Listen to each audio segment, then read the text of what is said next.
Today is March the 9th, 2013. I'm Richard Litov, and I have the honor and the privilege of interviewing James Whelan about his experiences during World War II. Where were you born?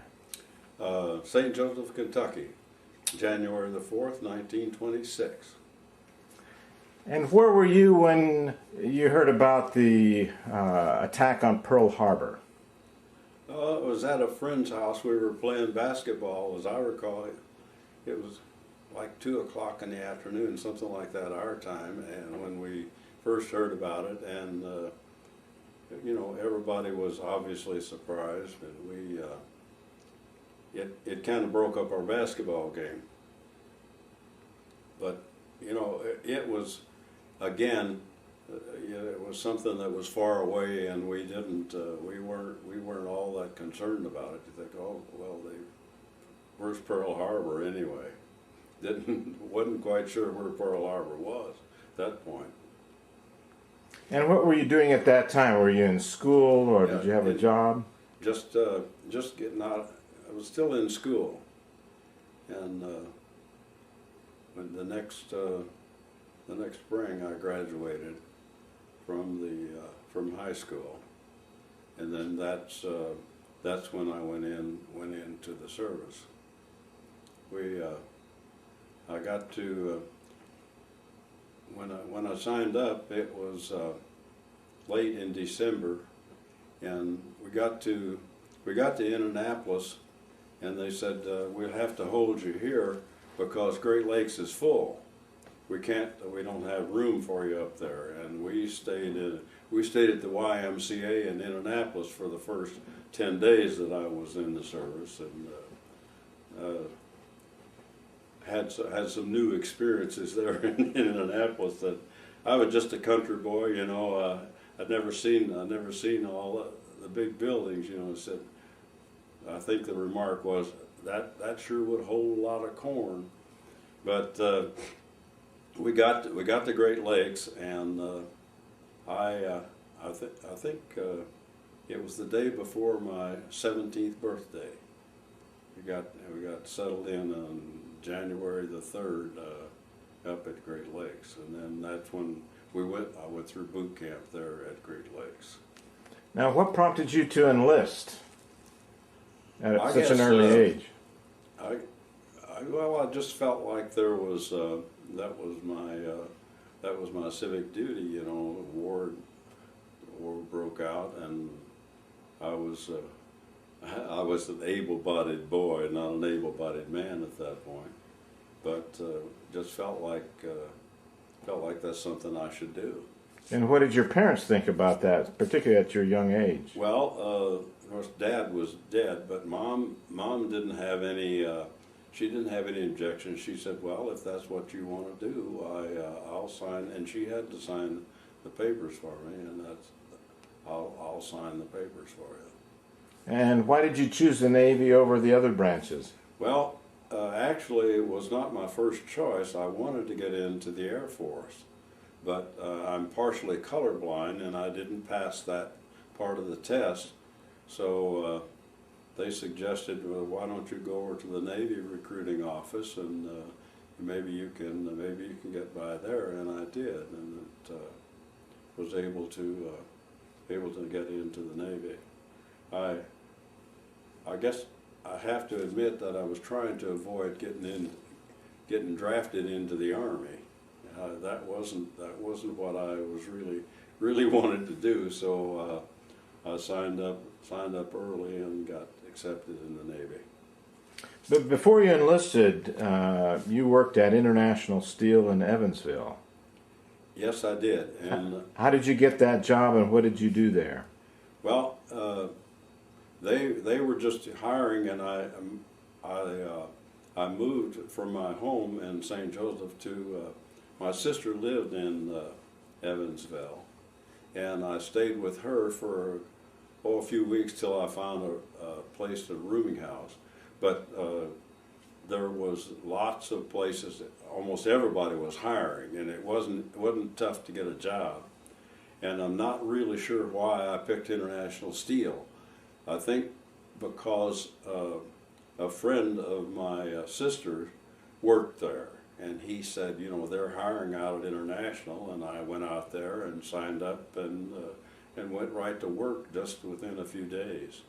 And what I did, we made bulkheads for the LST, and I was just kind of a flunky, you know. I was learning welding, but I was never a qualified welder, so I didn't get to really work on the bulkhead itself. So you go along and follow up the other people, and it was a pretty mundane job. It wasn't real exciting.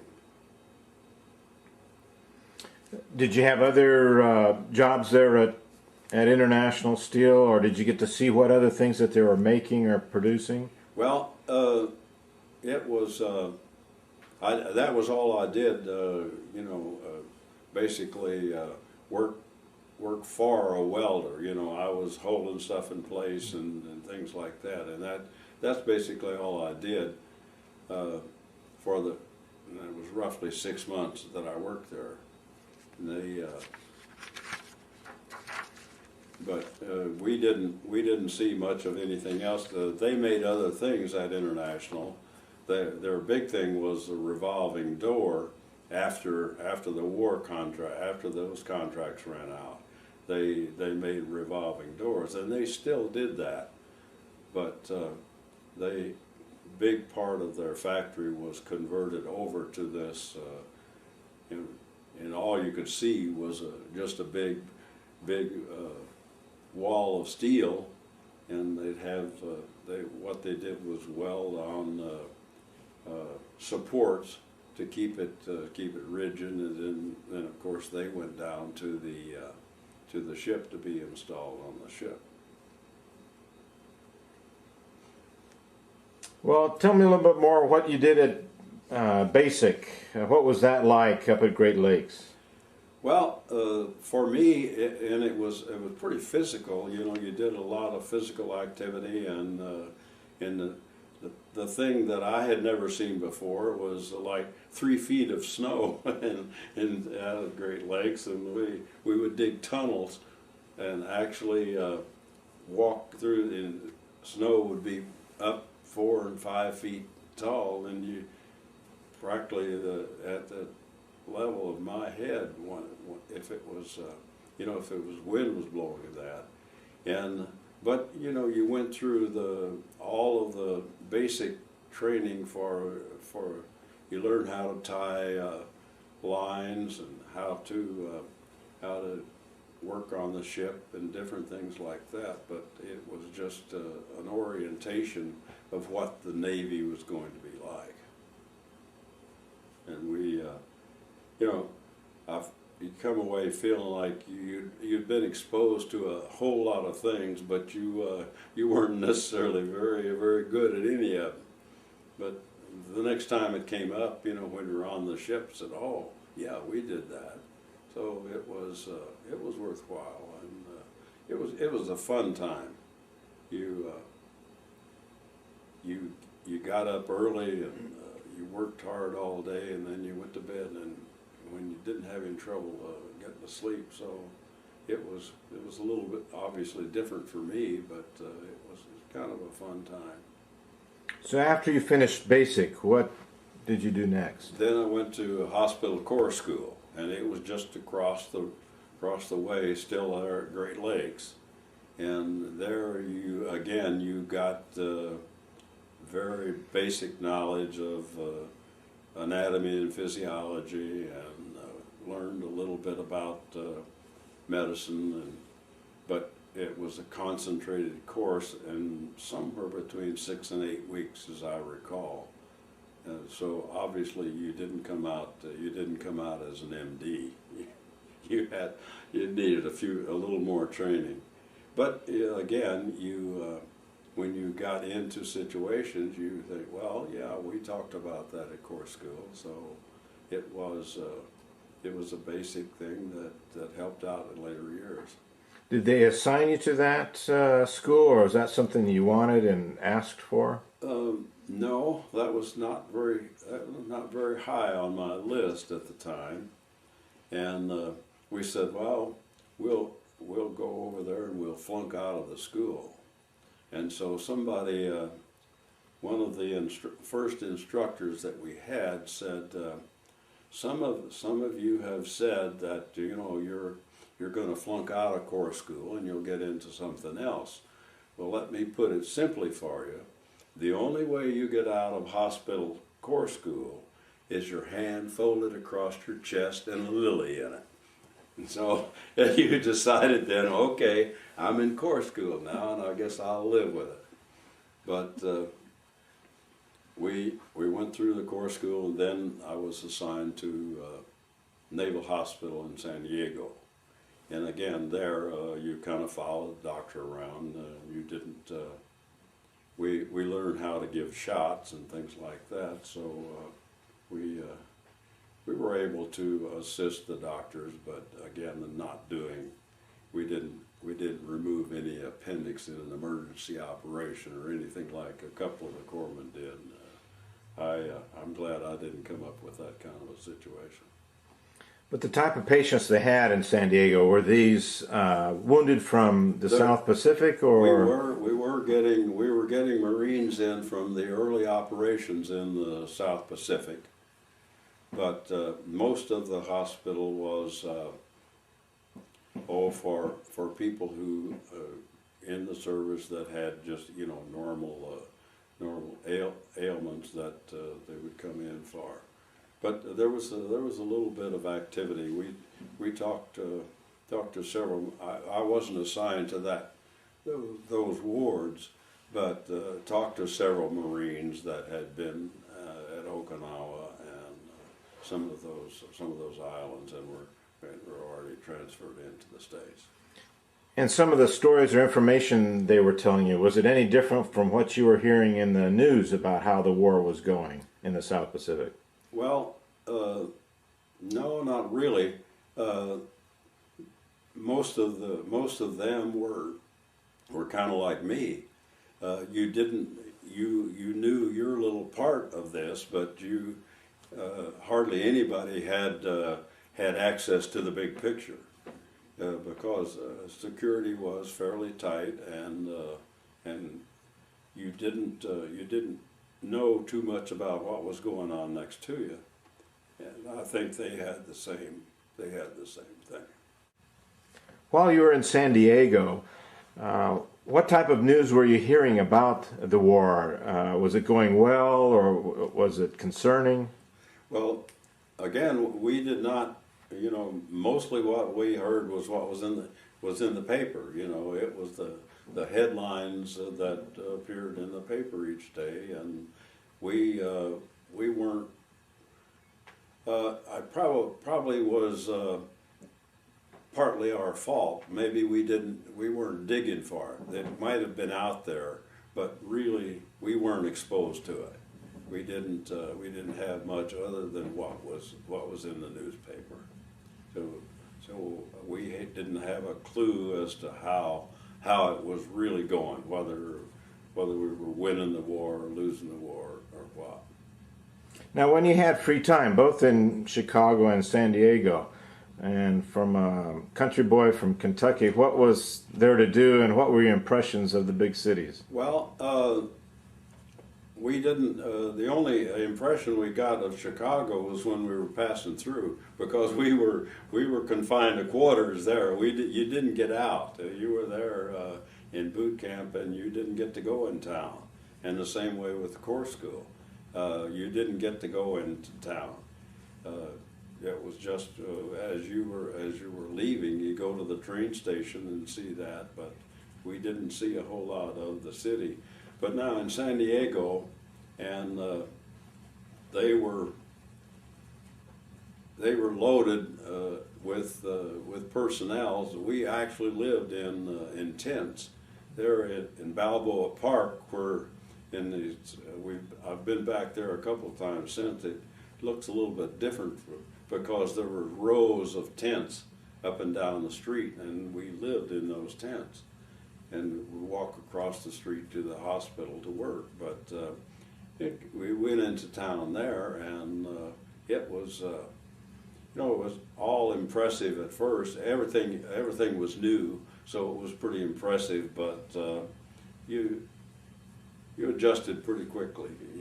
At that age, you know how everything you're pretty pliable, and we kind of rolled with the punches with it.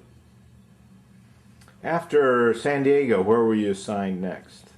That's when I caught a troop ship and went to Hawaii, and got assigned to LST-20, and that was a Coast Guard ship. But the Coast Guard is like the Marine Corps. They did not have medical personnel, so we were assigned to the Coast Guard ship, and there was a chief petty officer that would have been the medical officer in charge on that, and I worked with him. That was, again, a learning experience in the things that we need to do as far as the ship. Fortunately, most of these people were in good physical condition, and we didn't have any real problems. A sick call. About the worst thing we did, two APCs and a light duty slip. That was the typical what we did for the guys on the ship.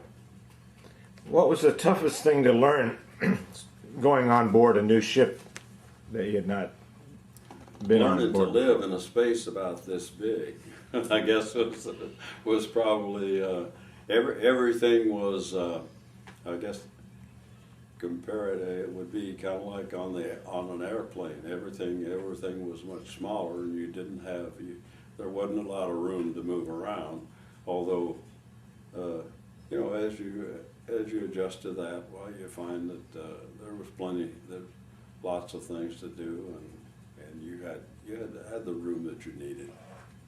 What were the typical health complaints of the crew on board that you had to deal with? Oh, headache, stomach ache or something like that, and there was occasionally a guy would bang his finger or cut his hand or something, but it was just routine. You come in, and very little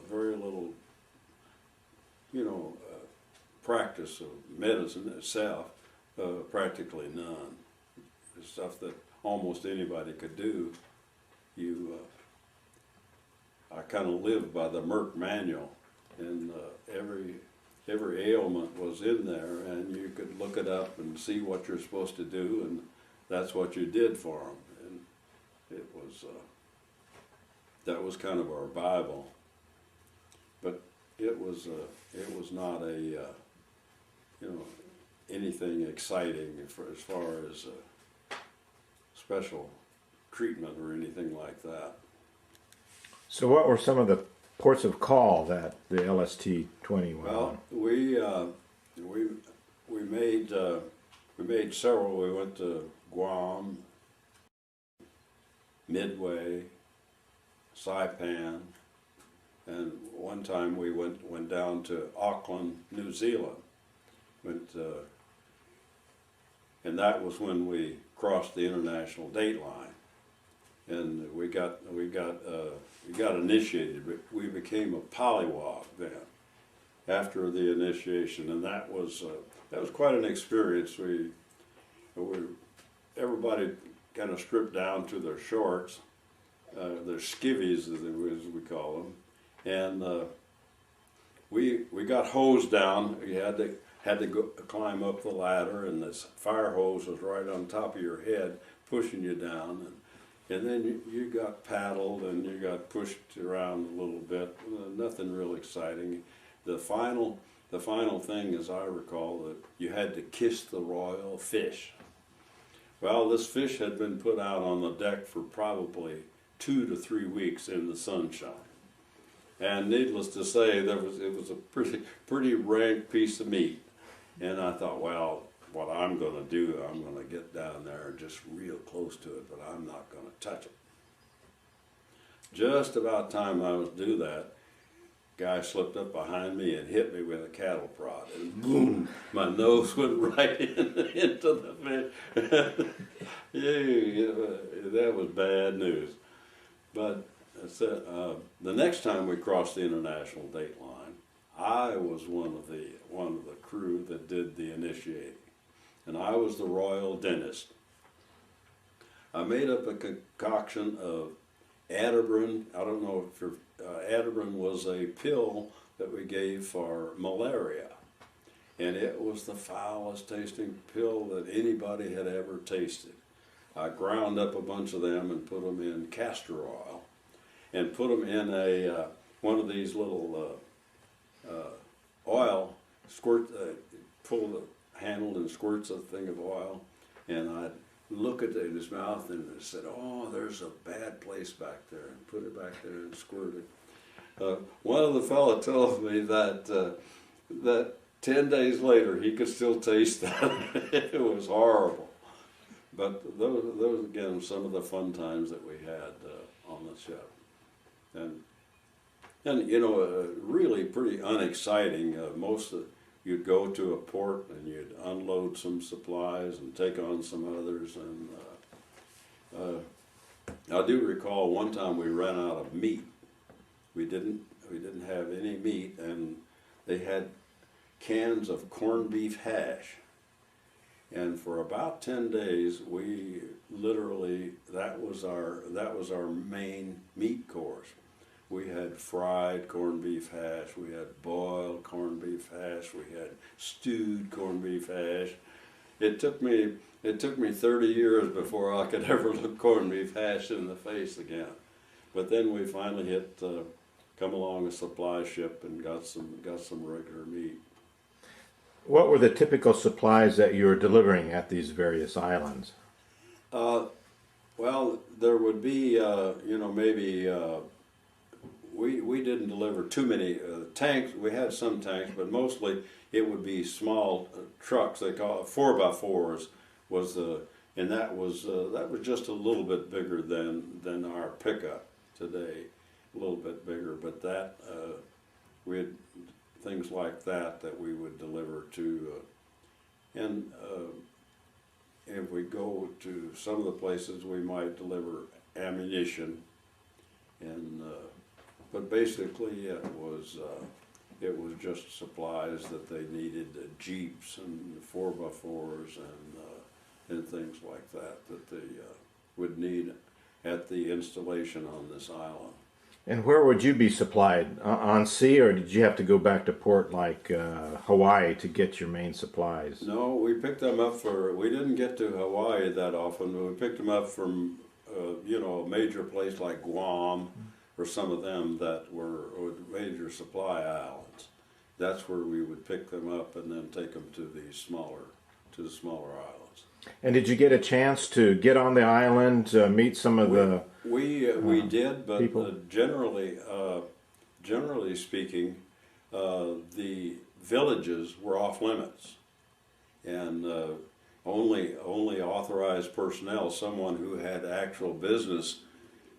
You didn't go visit in these native villages because I guess for security reasons of our own, and also didn't need to get in there and get into trouble and causing trouble there with the people on the island, because they had generally had a good relationship with the natives, and they didn't want the naval personnel to go in and screw it up. And did you get a chance though to visit the U.S. military bases on those islands? That you could generally go around to, but again, there wasn't much there. You see stacks of supplies, and that was it. You didn't spend much time ashore. You didn't have that much time, and you didn't spend much time there. So we didn't.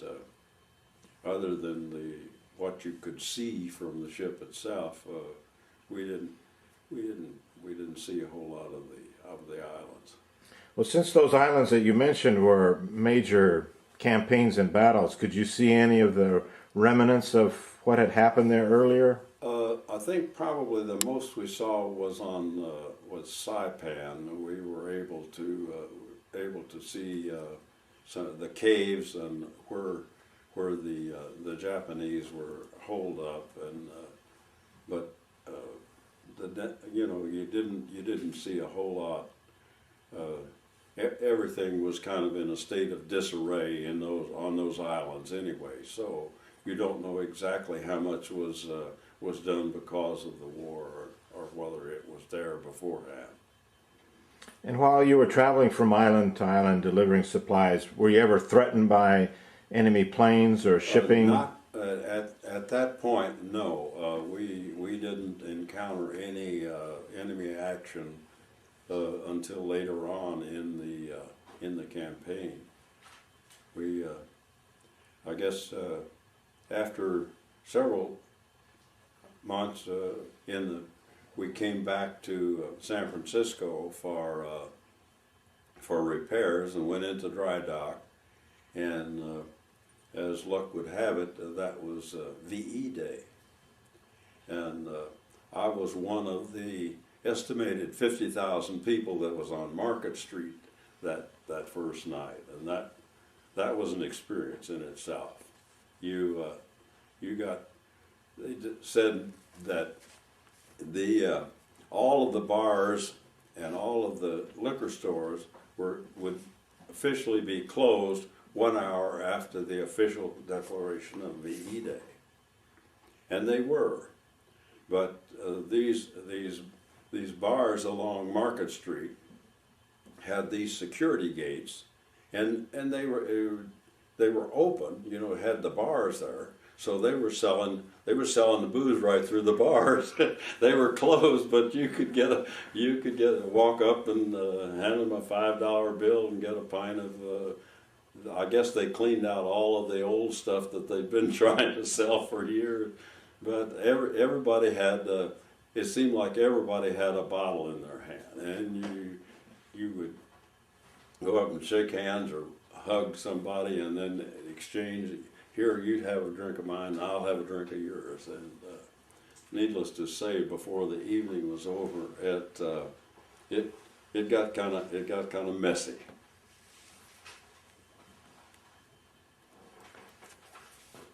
So did they celebrate longer than just one evening? Did it go on for the rest of the week? But we didn't get back in shore that often, and so we were kind of confined to ship, maybe once or twice. But basically, it was that one night, and the next day they were cleaning up after it. But it was. I remember the streetcar. There was one streetcar still trying to get back to the barn, and we were they had the doors closed. You couldn't get in. There wasn't any passengers on it. So the guy started climbing up, and they climbed up on top and pulled his trolley off. So he couldn't move anymore. So he gave up and said, "Okay, I give up," and he just got out and walked the rest of the way. But again, it was things that you look back and you think, my goodness, what happened there? But it was something, and I guess you just kind of think about it, and you wondered what all you should have done or could have done to record that. But cameras weren't too plentiful, and they were pretty expensive, so there wasn't too many people walking around, with their cell phones that record everything like they do now. After VE Day in San Francisco, what was the next assignment? Well, again, we were back out in the Pacific, going from different islands, and then we came back. This was probably a couple of months later or more. I don't remember the exact timing, but we came back into San Diego, and I got leave, and I came home for leave and got called back early, and so I went back, caught the ship, and then that's when we started for the Philippines. Now, during your leave, how much time did they give you? You said it was short. I had 2 weeks, but I got called back about 3 days early, and had to report back to the ship. And as it turned out, we were headed to the Philippines. We didn't know that, of course, but that was where we were headed. So we stopped at, I believe we stopped at Guam and picked up troops, and we had, we didn't have it, a couple maybe small tanks, but generally speaking, we had 4x4s and jeeps and small equipment like that that we loaded up our ship with, and then the soldiers that were going to take those ashore, and that's when we headed for the Philippines. We went into the Philippines at D-3, and we didn't know this was the morning of the invasion, but I recall we were down below deck, and the ship jumped, and we thought we've been hit. The chief corpsman said, "Grab your life jackets and get up topside." So we ran up and looked around and didn't see anything. There was no evidence of damage or anything. And then about maybe 5 minutes later, we found out what it was. The USS California was sitting out in the bay, and they were shelling the beach. And those shells went right over our ship. And each time they let go a salvo, our ship would jump 3 or 4 inches. Just from the pressure of the shooting. That salvo would just make the ship jump. And then we never did completely get used to it, but you didn't worry about it after that. And that was the day of the invasion, and we were close enough. We were still out at bay, but we could see activity on the beach, and they had it shelled, and then we had superior air power coming in there, and there wasn't anything to stop them. So the beach was pretty well softened up by the time. Now, this was in Lady, and that's when MacArthur came back. But it was, you could just kind of watch this from a distance and see, there's not much going on after the first day. They had already moved back away from the beach, and we didn't see a whole lot. But there was some activity in the bay itself, and occasionally an enemy plane would come in, and we had all kinds of firepower in that bay. There was small craft, and there was a lot of PT boats that was there. And one time a plane came in, and once somebody started firing at it, it seemed like everybody jumped in on it. And this plane was coming in, and it shot down and actually went right over the bow of our ship, within 400 or 500 feet, not close to us, not really close like it was going to hit, but close enough that you could see. The pilot was trying to get the window open so he could get out. He knew he was going to ditch, and he was trying to get that open. And it turned out it was an American plane. We had shot down our own, and there was you could hear. I guess he was a harbor master or officer of the day of the harbor, and he come on the radio, and he said, "You SOBs," and he didn't say SOB. You have shot down one of your own men. Yeah. You were approaching the Philippines. How much advance notice did they tell you that was the target, or did you just No, wait? we did not know. Once you got there, you knew where you were. We knew we were there, and that obviously the officers of the ship had their orders, and they knew we were going. But this was stuff that just wasn't talked about. You didn't ask because they said, we can't tell you that, and you didn't quiz it. We didn't know we were going into the Philippines till we actually got there. And once the battle was ensuing that you saw, did you feel that you were adequately prepared? I mean, all the training from basic, etc., and the time you spent on the ship, did you feel comfortable enough that... I felt very comfortable on the ship, but I guess I'll talk about the next thing that happened in the Philippines there, that an ammo dump got hit and blew up. And there was lots of casualties there. And they said, okay, pack up your gear, you're going ashore. And I had, on the ship, it was familiar and you felt comfortable with it. I felt very uncomfortable going ashore. I said, I don't want to be over there on the beach. This is where I want to be. And that was probably in the most uncomfortable time, or one of the most uncomfortable times that I had all the time in the service. I felt like, I'm going to get over there and I'm not going to come back. But we went ashore, and as they said, you won't be coming back to this ship, because they had, we'd been there long enough that they knew they weren't going to need us as an evacuation ship. So they were going to disband that, and you'll be assigned to another ship. But went ashore, and there was lots of, it was mostly minor casualties. I suspect if anybody had been seriously wounded, they were already taken to a field hospital